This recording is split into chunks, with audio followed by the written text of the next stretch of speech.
When Heaven is Silent. An extraordinary book by Ronald Dunn. I read a part of it yesterday and was astonished.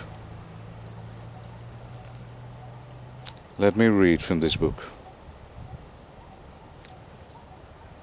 Why is the struggle so relentless? Because God wants to change us, and we don't want to be changed. Not really. Not the kind of change God wants. I mean, really change. Not cosmetic surgery, but radical surgery. That's what God's after. He intends to reach down into the guts of our soul and rip the Jacob out of us. Why do you suppose the angel asked for Jacob's name? Was he gathering information? Had God sent him with an arrest warrant made out, to whom it may concern? I doubt it. Confession. That's what the angel sought. Not information, but confession. In the Hebrew, if the question is of one's identity, it is phrased, "Who are you?" But what is your name is another matter. That question deals with the character of that person, the meaning of his name. Do you want the blessing? How badly? What is your name? Your real name? Down in the darkest depths, in the hidden labyrinths of your being. God was forcing Jacob to face the truth about himself, and that's always a fight. As T.S. Eliot said, man cannot take too much truth at one time, especially truth about himself. Our capacity for self-deception is gargantuan. It is how we survive. Say it. There is no other way. You will never understand your life until you understand your name. And he cried out, "Jacob!" No, he cried out, "Fraud, cheats, deceiver, swindler." What would you answer? What would I? We'd rather not think about it. How will I answer this question if God were to ask me, "Who are you, Sam? What is your name?" What would I say to him?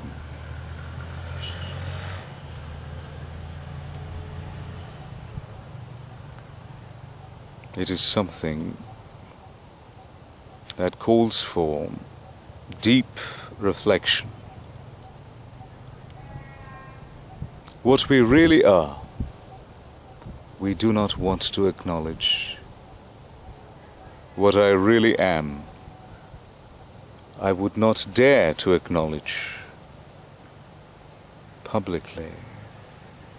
But before God, when one is alone with God, when one is confronted by God, one will have to be honest with Him.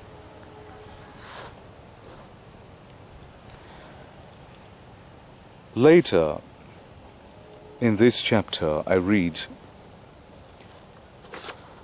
"We flee the presence of God even while we serve Him. We speak to Him, but avoid His eyes, lest they penetrate our defenses and we are exposed.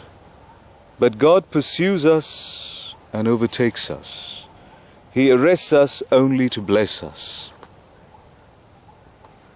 A friend once commented to me how much he admired my dedication and commitment to God. I tried to tell him the truth, but he didn't understand. As I survey my experience, I do not see any voluntary submission to God, no noble sacrifice for the heroic thing. Rather, I am more aware of being acted upon rather than acting, of being chosen rather than choosing, of being drafted rather than volunteering.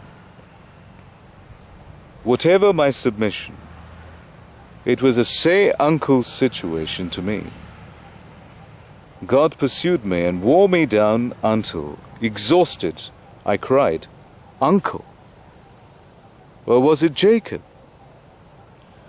I know we must allow for man's choice and responsibility. All I'm saying is that my feeling is not one of noble sacrifice. In my mind, I see God dragging me every step of the way, with me kicking and screaming. Astonishing words, yet true words. These words are true, at least true in my life. I am not doing a noble, heroic thing in serving God. I am only doing what He has made me do. He has dragged me to this point. Kicking and screaming, I have been dragged to this point of servitude.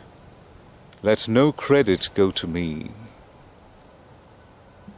All credit goes to God for putting me in this position. And the truth is, even as I serve Him, there is a part of me that wants to run away from Him. Even as I speak about Him, there are moments when I do not see Him eye to eye.